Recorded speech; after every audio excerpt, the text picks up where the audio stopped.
देखिए, मेरे तो पिता हैं। स्वाभाविक है कि उनकी कमी हर दिन, हर लम्हा महसूस होती है और ये उन दिनों में से है जब वो यादें और ज़्यादा दिमाग में आपके कौंधती हैं। आज 4 साल हो गए उनको गए हुए।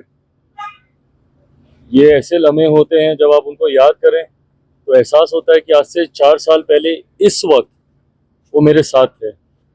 शाम को 6:05 पर उनका निधन हुआ था।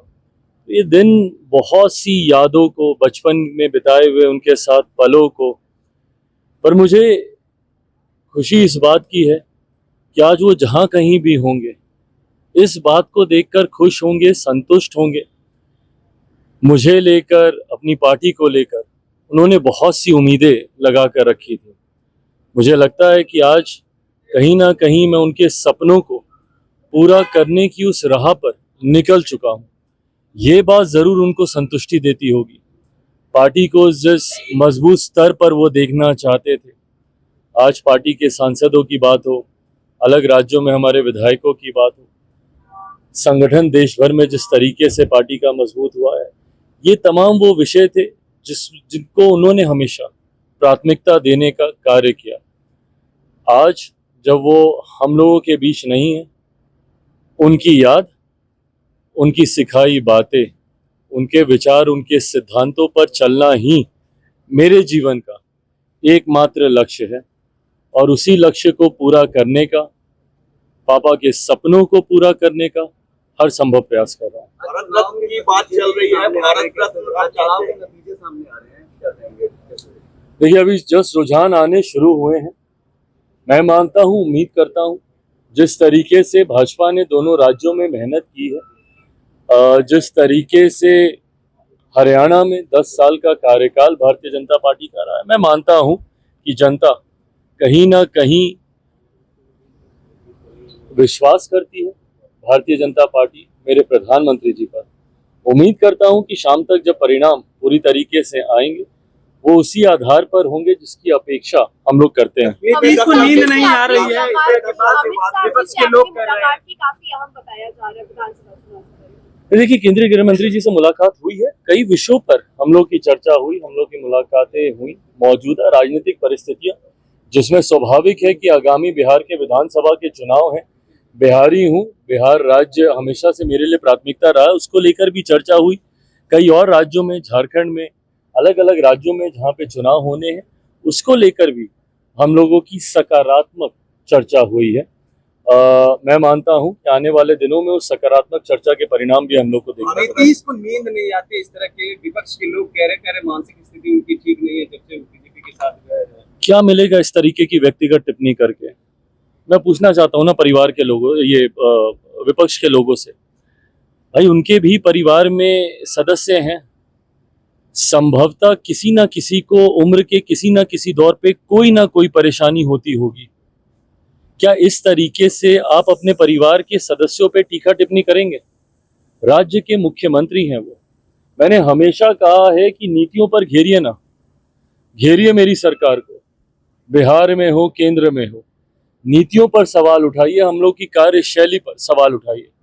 पर इस तरीके से व्यक्तिगत आरोप प्रत्यारोप कर किसी के स्वास्थ्य को लेकर इस तरीके से भ्रम फैलाना, किसी की उम्र को लेकर, किसी के बर्ताव को लेकर, हाव भाव को लेकर, इन बातों से बिहार या बिहारियों का क्या फायदा होने वाला है, क्या लाभ होने वाला है?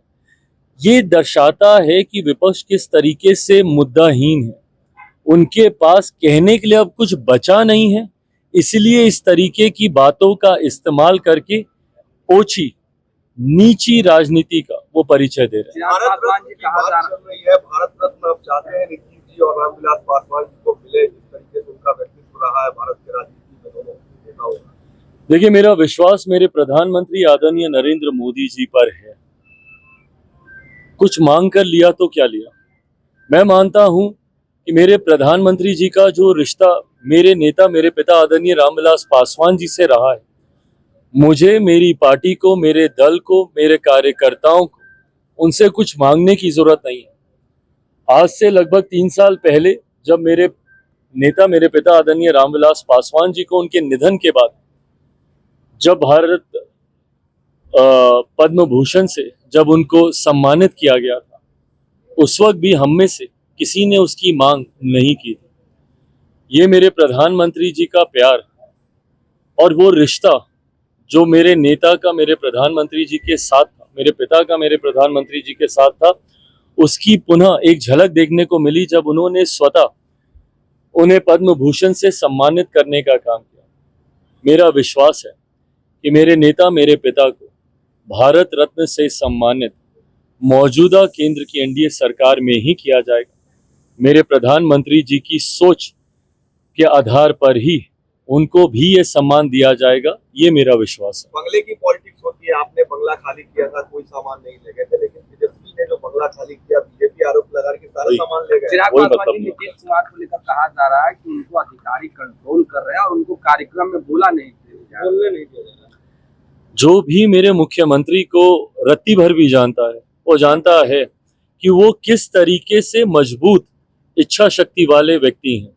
मैंने बार बार कहा है कि उनकी नीतियों से, उनकी सोच से, उनकी रणनीतियों से आप सहमति असहमति दर्ज करा सकते हैं, पर कोई मेरे मुख्यमंत्री को कंट्रोल करे, मुझे नहीं लगता कि मेरे मुख्यमंत्री की कार्यशैली को जो भी दशकों से देख रहा होगा वो इस बात से कभी सहमत होगा। पुनः मैं दोहराता हूं, विपक्ष के पास कोई मुद्दा नहीं है। व्यक्तिगत आरोप, व्यक्तिगत टिप्पणी, यही बाकी रह गया है विपक्ष के हाथों में। रिटायरमेंट ले लेना चाहिए नीतीश कुमार को, विपक्ष के लोग कह रहे हैं आप 25 में रिटायरमेंट ले लेना चाहिए। जो लोग ये सपना देख रहे हैं उन लोगों को शायद इस बात की जानकारी है कि मुख्यमंत्री जी के ही नेतृत्व में आगामी 2025 का चुनाव एनडीए का गठबंधन लड़ने जा रहा है।